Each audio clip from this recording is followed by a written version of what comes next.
Program was provided by a valued member of our local community. Rogers TV is proud to support local producers and share local voices, ideas, and opinions. For more information, please visit our website. Welcome to the Dog Show with me, Claudia.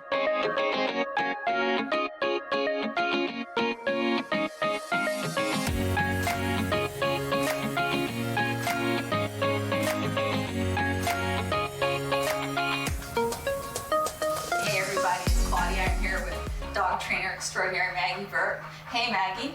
Hi Claudia, how are you? I'm good, and Maggie's from Tailspin Pet Works in Toronto. And we're shooting today at All About Dogs, a wonderful training facility also in Toronto. And we've got my friend Goldie here. Goldie's a 4.5-year-old Labrador Retriever. Hey Goldie. And Maggie, Goldie's a Labrador Retriever, and Labrador Retrievers are, as you know, one of the most popular breeds of dog. And that led me to wonder, when people come to you and ask, what kind of dog should I get? How do you help people figure out what type of dog is going to be the best fit for them? Well, I mean, it's a tough one because there's a lot of variables. We look at how much exercise you like to give your dog, if you're an active lifestyle or a homebody, whether you want a big or small dog, grooming qualities, personality, what the dogs were bred for is important. Like if you have a really nice garden and you don't want holes in it, a terrier might not be your first bet. So it really is a matter of picking a breed or breed type that you like, and then going out and finding the dog that fits that criteria, but also has the personality that fits for you. There are lots of options. There are rehoming and adoption and rescue and buying dogs from a reputable breeder. Please do your research for that. Absolutely. So let's just talk about Goldie. So Goldie is a Labrador Retriever, and she is a sporting type of dog and a retrieving type of dog. What kind of pets do these guys make? Labs are often really, really tolerant of handling, and they're kind of tough physically, so they do well often in houses with kids. A lot of the herding breeds tend to be a little bit more sensitive. They can still do really well with kids, but people have to understand that spatially they have different requirements, and mentally they have different requirements. So it really depends. I personally used to be a dog walker, so the reason I prefer a shepherd over a lab, no offense Goldie, is that in the park, if a lab is barreling towards you, you have to get out of its way. And if a shepherd or more agile dog is heading towards you, chances are at the last second it's going to veer. That's what I like, not being knocked into all the time. And I think the other thing you have to think about is life expectancy and commitment to that. Because this breed will live between 10 and 12 years, usually. They can live to 14. You never know. Nothing is guaranteed. Smaller dogs can live longer, can't they? Absolutely, and the giant breeds often live significantly shorter lives. Yeah, I used to have Great Danes, and they would pass away sometimes between 6 and 8 years of age, although nowadays they're living longer. But I know some people that have small dogs, like Bichon Frises, and miniature poodles that live 16 to 20 years, so that's a long commitment. So you have to think about where you're going to be in 10 years, where you're going to be in 15 years. Absolutely. And if you are older and get a dog, you really should be thinking about what is going to happen to your pets if you pass, or if you have to go into a nursing home, things like that. There's a lot of responsibility in getting an animal. It is almost like having children. And if you have children, when you get a dog, that's another thing to consider in considering the type of dog. And I also think, certainly what I've noticed with my breed is that in my 30s, it was not a big deal to have a big, strong dog and go down the street. But in the past year, I've been fallen twice because they're a strong type of dog. That doesn't dissuade me from having Labrador Retrievers, but it's something to think about. If you've just had a hip replacement or a knee replacement, you may not want to be walking. That would be both knees. So there's lots of different types of dogs, lots of different breeds, different rescues, lots of options. So read up, understand your breed.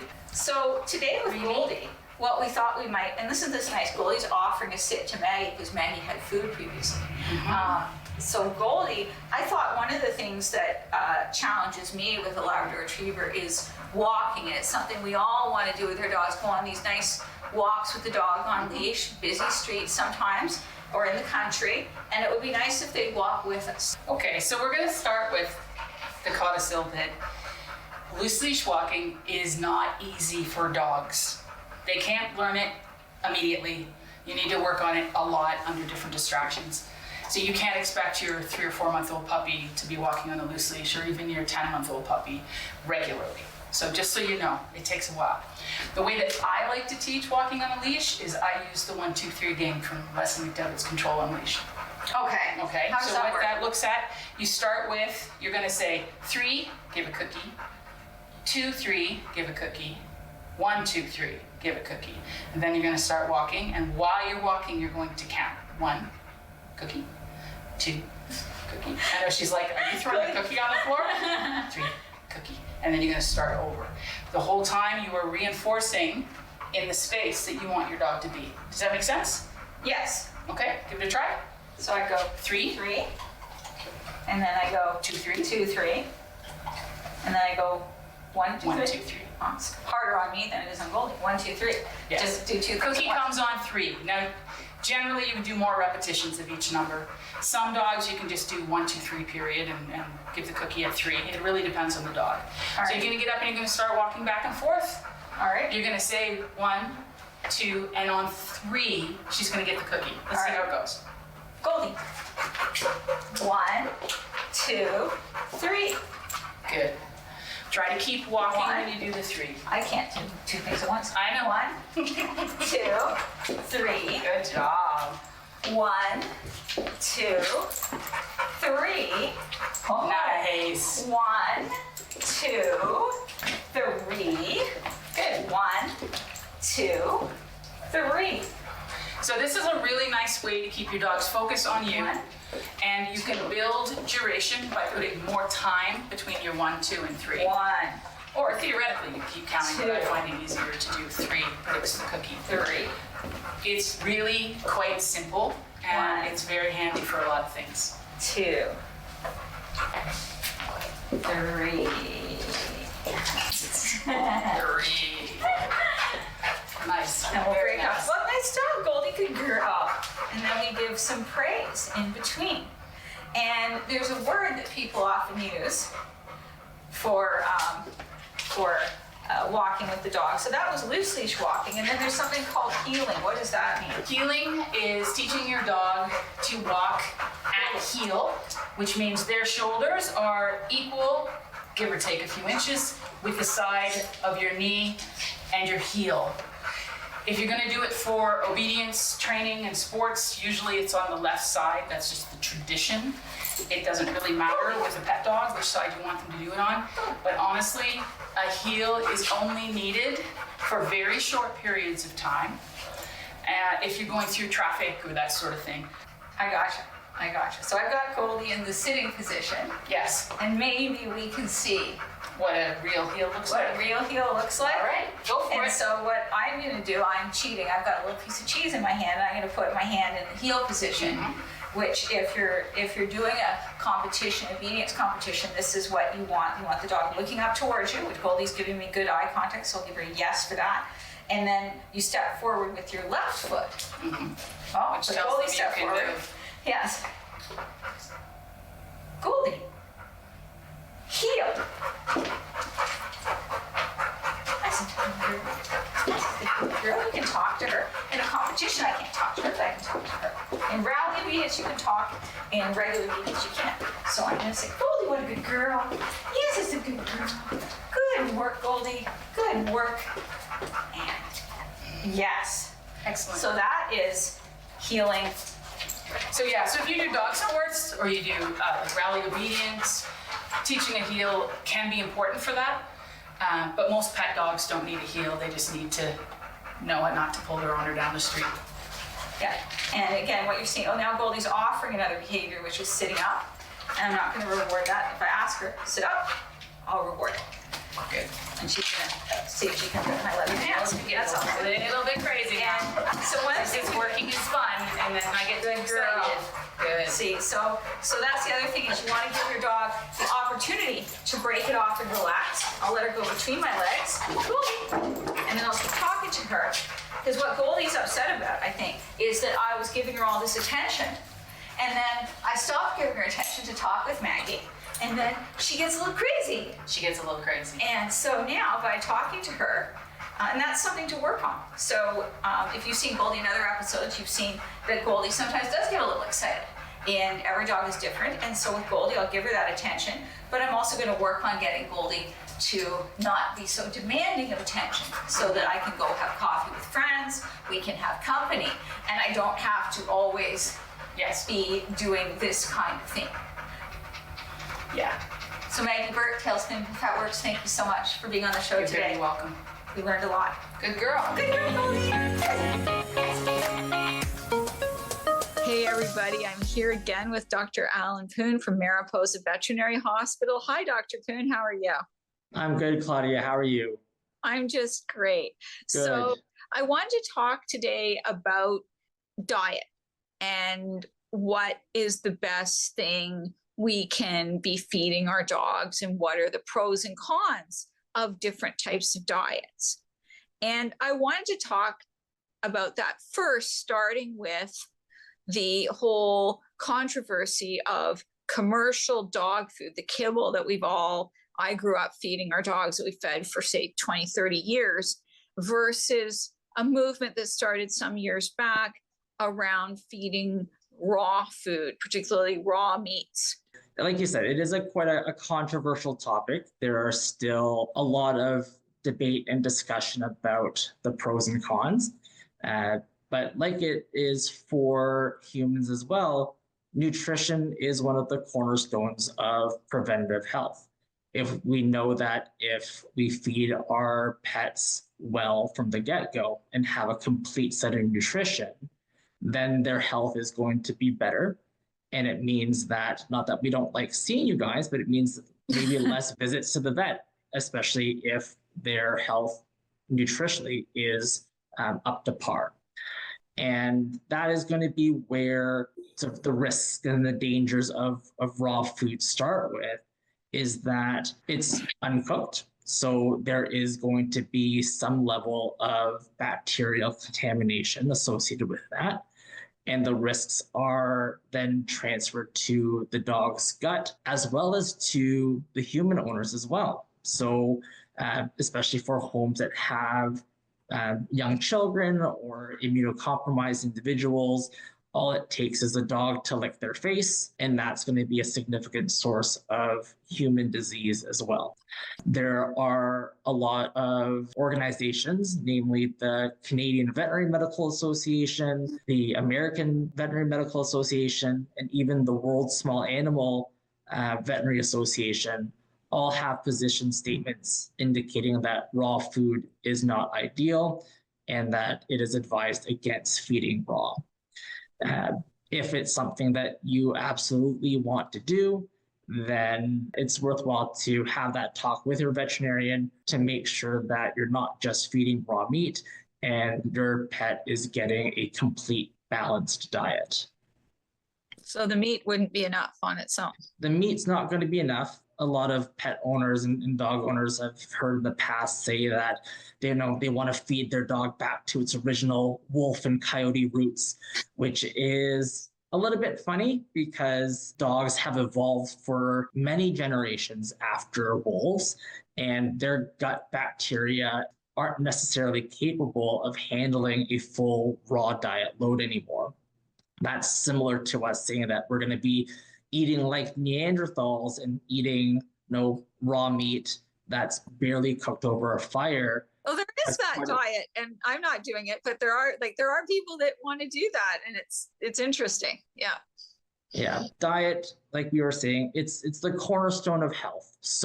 Or it is a cornerstone of health. So it is something that you should absolutely discuss with your veterinarian or a veterinary nutritional specialist to make sure that the formulation is right for your pet. And you're not doing it because that's what the latest internet trend or social media fad is telling you to do.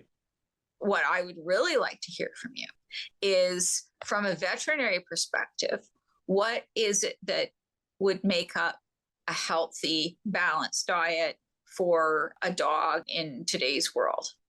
That's a great question. It's kind of in the name already, but a balanced diet is one that has the appropriate ratio of carbohydrates and proteins and fats to make sure that at whichever life stage that your pet is at, they are getting the appropriate calories and nutrition for it.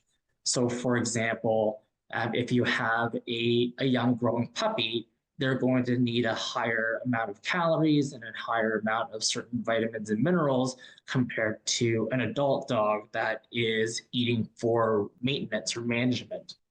So making sure that you're feeding to the appropriate life stage is important. And in regards to trying to find the balanced diet, we tend to find that kibbles, in the way that they are created, there's a lot of science that goes into the manufacturing process and to make sure that the ingredients are fresh and are safe and that everything is uniform. So whether you have the first kibble or the 2000th kibble in the bag, the ratio of proteins to carbs to fats is exactly the same. And what about augmenting that with things like my dogs like broccoli and asparagus. So sometimes they'll get usually from my daughter who does not want to eat those things, they'll get offered that. And I haven't said no, but is that going to do them any harm? No, not at all. So we tend to have a lot of people, and I'm guilty of it myself, of offering our pets little bits of carrots and broccoli and apples. And provided that they don't have any kind of health concerns that would cause detriment to their bodies, that's going to be absolutely a tasty little snack or a little treat that you can offer them. But again, in moderation, we don't want the sort of what we colloquially call table scraps to be a significant part of their diet. Yeah, like not the filling of an Oreo cookie or, junk. What's junk to us is going to be junk to them. Absolutely. Sure. Absolutely.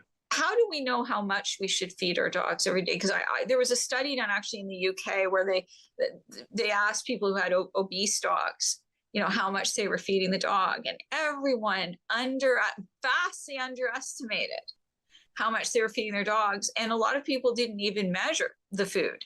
So, how do you recommend people approach quantity for their pets? Yeah, it's a good question there. So the first thing is to make sure that everyone has the same unit of measurement. A lot of times during our preventative care consultations, I'll ask people how much they're feeding, and they said, oh yeah, like 3 mugs worth. But unfortunately, mugs all come in different shapes and sizes, and I don't know if my definition of mug is equal to their definition of mug. So usually a standard 250 mil or an 8-ounce cup is the ideal cup measurement. And measuring the food is the first start of making sure that you have the appropriate amount of calories that you're offering your pets at that point. If you do speak to your veterinarian or your veterinary team, there are very specific sets of equations that we use to make sure that we can calculate the exact metabolizable energy requirements for your pet. Every dog and cat and pet is going to be different based on the amount of exercise and energy that they need. So a hyperactive 1-year-old lab is likely going to need a little bit more calories than a 7-year-old Chihuahua that might not be as active. So, and all those factor into the calculations, and then making sure that you are appropriately then translating the amount of calories that they need to the type of food that you have. How do you work with a dog who has become significantly enough overweight that it's a health concern from your perspective? How do you approach that? So if it is a calorie concern, and we've already ruled out other causes of obesity or being overweight, then we would want to consider switching to a a low calorie food to make sure that the pets still have that feeling of satiety and fullness, but they've not consumed 1,000 extra calories in doing so. We tend to find that veterinary prescription diets are the most effective at making sure that pets are still getting the nutrients and vitamins and minerals, but at the same time, not getting as many calories from it. We tend to find that dogs that are on a commercial diet, the ones that you can buy from the pet store or from the grocery store, if you just feed them less, you're not giving the appropriate amount of nutrition for them, and it can be detrimental to the rest of their body systems, even if they are losing weight. Okay, well, that is very, very interesting. The other thing I wanted to know is how often should we be feeding our dogs? A lot of that sometimes depends on lifestyle of your pet as well as life stage. We tend to find that puppies do a little bit better in terms of eating and energy distribution if they're offered food 3 to 4 times a day. They'll get their breakfast, run around, do their business, little nap, wake up around lunchtime, run around, have a meal, do their business, have another nap. So that kind of falls a little bit more in line with their sleep-wake cycles. For more mature pets, a breakfast and a dinner, so like a very traditional twice-a-day feeding is what we tend to see. And then for senior pets, we can actually see them go down to one big meal or conversely multiple smaller meals to make sure that they have the energy to sustain them throughout the day. So it is just dependent on your pet's needs and what they feel like. Okay, well, that is terrific. Thank you very much, Dr. Poon, and we'll see you again soon. Thank you. So I'm really excited. We're here with our friend Maggie Bird from Tailspin Pet Works. And today, Maggie, who once again has been voted Toronto Star Reader's Choice 2024 top dog trainer, is going to show us one of her classes. Maggie, what's the class we're going to see today? The class we're doing today is called Stranger Things, and it's for dogs who are afraid of people. Okay. So we're going to be doing desensitization and counter conditioning and such, and helping the dogs and the people feel more confident. And do you do the class by yourself, or do you have helpers, or how does that work? I have helpers. I have a whole team of helpers who are here. That's great. There are 4 of them here tonight. So what are the key things you're trying to achieve with the dogs through this class? Well, one, we're trying to overcome any extreme fear that they have, but we're also teaching them ways that they can communicate with their owner about whether they're comfortable or not comfortable and how to work through that. Okay, and if people are interested, this class is offered in Leaside on Industrial Street. So look on Maggie's website. What's your website? www.tailspinpetworks.com. Okay, and it's right behind us too if you want to take a photo. Okay, thank you so much, Maggie. I'm excited to see the class. Thank you, Claudia. The first exercise we're going to do today is Super Bowls, which is a game created through Control Unleashed by Leslie McDevitt. Basically, it's a counter conditioning game. What we have the people do is bring their dog and start at that end. They're going to put a cookie in the bowl. The dog eats the cookie, and then they're going to look up at their person. When that happens, they're going to step to the next bowl. The idea is to build a pattern so that we can start adding in things that would normally be worrisome for these dogs, but they know the pattern helps them be confident moving past them. So this is Toby, and he's a rescue. And how old is he, Edwin? He's 9. He's 9. And he's actually doing really, really well in this class. This is his second through with the class. We're doing I guess a redo of what we did a year ago. He's come a long way.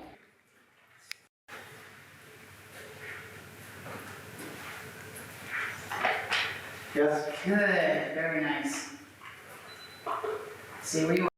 There you are. Yes. So, yes, exactly. Yes. Good. Yes. Him looking at you is like your go button. Ollie is an English Cocker Spaniel. He is just over a year old, and he has pretty extreme fear. So he's a long-term student, I believe, that we're going to keep working on. We're seeing some good results.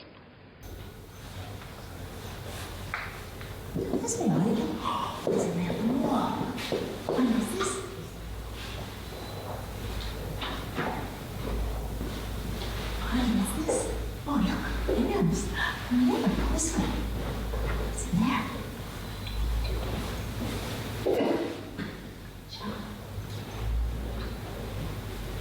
What's this one?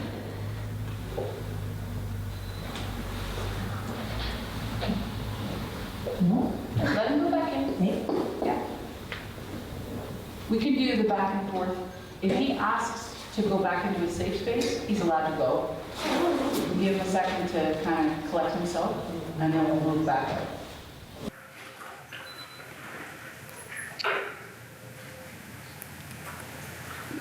Yes.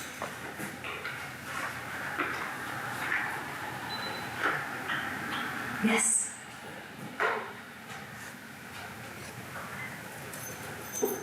Yes.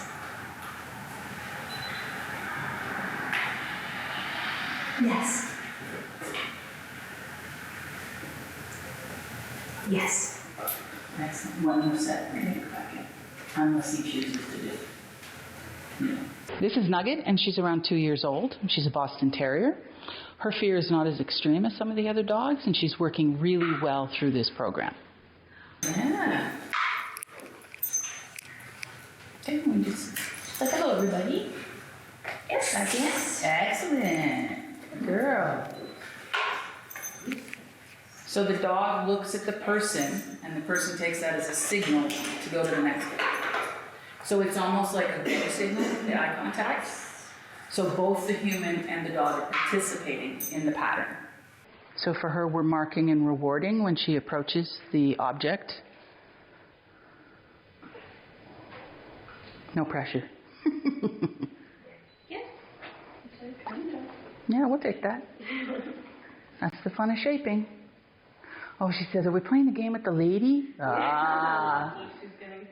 So she usually plays this game with Barb. We shape her approaching and moving away and approaching and moving away and getting cookies. So she thinks Barb is the thing, but now it's the skateboard. Good job. All right, well, Barb's very popular. Good job.